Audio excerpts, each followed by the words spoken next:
Hujambo na karibu katika J24 Hours. Tena tuelekee huko Mashariki ya Kati.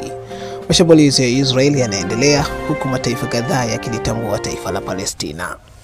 Nchi kadhaa zimeutambua rasmi uraia wa Palestina katika muda wa siku 2 zilizopita, huku Israeli ikiendelea na mashambulizi yake katika mji wa Gaza. Vifaru na magari ya kivita yameonekana katika mji huo ambao zamani ulikuwa na makazi ya maelfu ya watu, ambapo jeshi la Israel limeharibu vitalu vikubwa vya makazi na kuwalazimu wakazi kuweza kuacha nyumba zao na kuondoka.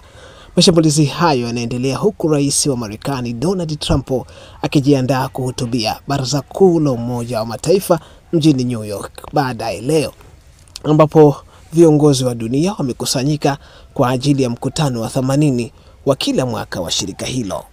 Trump hakuhudhuria kongamano la kabla ya mkutano kuhusu suluhu la mataifa mawili katika mzozo wa Israel na Gaza. Ufaransa, ambayo iliandaa hafla hiyo pamoja na Saudi Arabia, ilitambua rasmi taifa la Palestina katika hafla hiyo kufuatia matangazo sawa na hayo kutoka Uingereza, Canada na Australia Jumapili. Marekani imeshtumu hatua hiyo kuwa haisaidii kumaliza mzozo huo, na waziri wa Israel Benjamin Netanyahu amesema hakutakuwa na taifa la Palestina. Trump anatarajiwa kukutana na viongozi kutoka Mashariki ya Kati katika mkutano tofauti katika Umoja wa Mataifa baadaye ya hotuba yake.